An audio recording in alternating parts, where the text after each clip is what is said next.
बरेली के civil lines station road स्थित मैनोर hotel में आंवला चेयरमैन व 24 लोकसभा आंवला से बसपा प्रत्याशी सैयद आबिद अली ने एक प्रेस कॉन्फ्रेंस में बताया कि सपा प्रत्याशी नीरज मौर्य हमें देख लेने की बार बार धमकियां दे रहे हैं।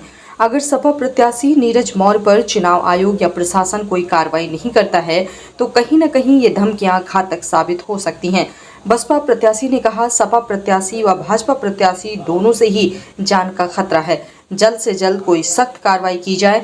आइए एक बार लगाए गए आरोप देखते हैं। देखिए, एक तो ये है कि 2 दिन पहले मैंने सपा प्रत्याशी नीरज मौर्य की प्रेस कॉन्फ्रेंस सुनी जिसमें वो सरासर झूठ बोल रहे थे। वो कह रहे थे कि ये बीजेपी की चाल है, वही फर्जी सिंबल आप बना रहे हो, आपके आदमी बना रहे हैं। आपने अपने फेसबुक पर उनके बहुत सारे हजारों फोटो शेयर कर रखे हैं। अब जब हमने उसकी पोल खोल ली तो कह रहे हैं ये बीजेपी की चाल है। हम पूछना चाहते हैं, अगर ये बीजेपी की चाल है तो जो फोटो आपने अपनी फेसबुक आईडी पे डाले थे वो आपने तत्काल फोटो सारे डिलीट क्यों करे? इससे साबित हो गया कि आप चोर हैं। आपने कहा था मैं राजनीति से संन्यास लूंगा, आपको आज ही राजनीति से संन्यास ले लेना चाहिए।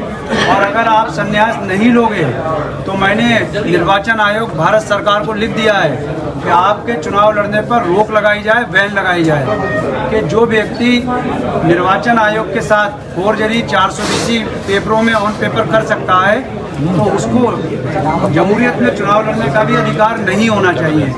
और मुझको उम्मीद है जिस तरह से निर्वाचन आयोग ने ईमानदारी से अपना काम करते हुए आज तक मेरा साथ दिया है, 7 तारीख से पहले ही नीरज मौर्य जी के चुनाव लड़ने पर भी बैन लगेगा और केवल 2 ही प्रत्याशी रह जाएंगे। आपने जो प्रार्थना पत्र दिया उसमें ये मेंशन किया कि आपको जान का भी खतरा है। किससे जान का खतरा है आपको? भाई मुझको तो दोनों से जान का खतरा है, दोनों मेरे पीछे पड़े हैं। मैंने एक बयान दे दिया था बीजेपी सांसद के खिलाफ, तो उन्होंने मुझको नोटिस भिजवा दिया, मुझको दूसरी नज़र से देख रहे हैं। और इधर मैंने मुकदमा लिखवा दिया है 420 का सपा प्रत्याशी के खिलाफ।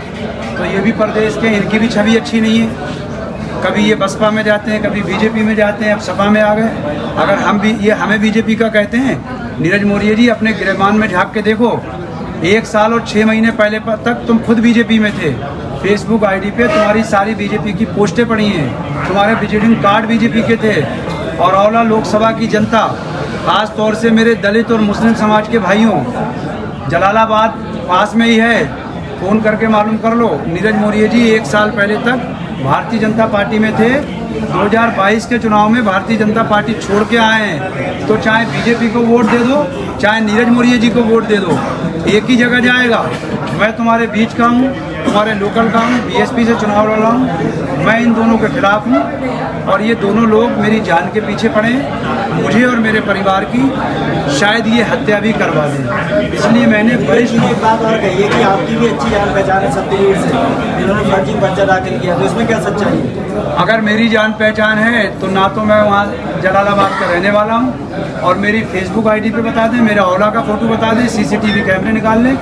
मैं तो सतवीर नाम की चिड़िया या नीरज मौर्य जी के नाम के कबूतर को जानता ही नहीं था। ये तो अभी प्रकट हुए हैं दोनों, वो परदेसी कबूतर भी अभी प्रकट हुए हैं। लेकिन मुझको ये उम्मीद नहीं थी कि ये इतने बड़े जालसाज और 420 होंगे कि फर्जी सिंबल, फर्जी लेटर तैयार कर रहे हैं। आपकी पार्टी के जो जिलाध्यक्ष हैं और जो मंडल कोऑर्डिनेटर हैं उन्हें भी बर्खास्त किया गया है, तो पार्टी की भी कोई गलती थी इसमें क्या? राष्ट्रीय अध्यक्ष का फैसला सर्वोपरि, तो कोई गलती थी उन लोगों नो कमेंट्स। राष्ट्रीय अध्यक्ष नीरज मौर्य का आरोप है कि आप भाजपा की बी टीम की तरह काम करते हो और मैं तो कह रहा हूँ बड़ा पैसा दिया, ये आरोप ऐसा है। नीरज मौर्य का केवल आरोप है, लेकिन मैं तो सबूत कह रहा हूँ कि 2022 तक नीरज मौर्य कौन सी पार्टी में थे? नहीं, 1 महीने पहले बात तो अभी 2022 तक नीरज मौर्य बीजेपी के थे, अपने स्वामी प्रसाद मौर्य जी के साथ बीजेपी के थे, बीजेपी के एजेंट थे। आज वो दूध के धुले हो गए हमारे मुस्लिम समाज के वोट करने के लिए। कुछ दिन पहले कार्यक्रम में आपने भी जो है बीजेपी सांसद की तारीफ की थी और विजय भवा का आशीर्वाद दिया। नहीं, बीजेपी सांसद की तारीफ नहीं की थी। और रेलवे स्टेशन को 11 करोड़ रुपए दिलाए थे, वो 11 करोड़ रुपए का धन्यवाद कहा था। मान्यवर, आपने कहा था कि आप दोबारा सांसद बने, मेरी दुआएं आपके साथ। ये नहीं, वो सुनने और कहने में फर्क आया होगा। उन्होंने जो रेलवे स्टेशन को 11 करोड़ रुपए दिलाए थे, उसके लिए हमने प्रधानमंत्री जी का और सांसद जी को धन्यवाद कहा था। और उस टाइम हम प्रत्याशी नहीं थे।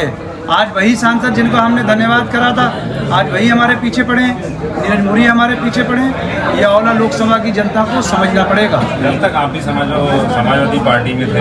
हाँ, तो मैं समाजवादी पार्टी में था, कोई बीजेपी में थोड़ी था। नीरज मौर्य तो बीजेपी में थे। फेसबुक आईडी चेक कर लो, जलालाबाद चेक कर लो। खूब सत्ता के मजे लिए बीजेपी में रह के, विधायक बन के बीजेपी में होटल लगा के टहले। ये औला लोकसभा की जनता जानती है, नीरज मौर्य असली बीजेपी के हैं। जैसे धर्मेंद्र कश्यप बीजेपी के हैं, ऐसी नीरज मौर्य जलालाबाद से बीजेपी में विधायक थे, असली बीजेपी के हैं। ठीक है, धन्यवाद।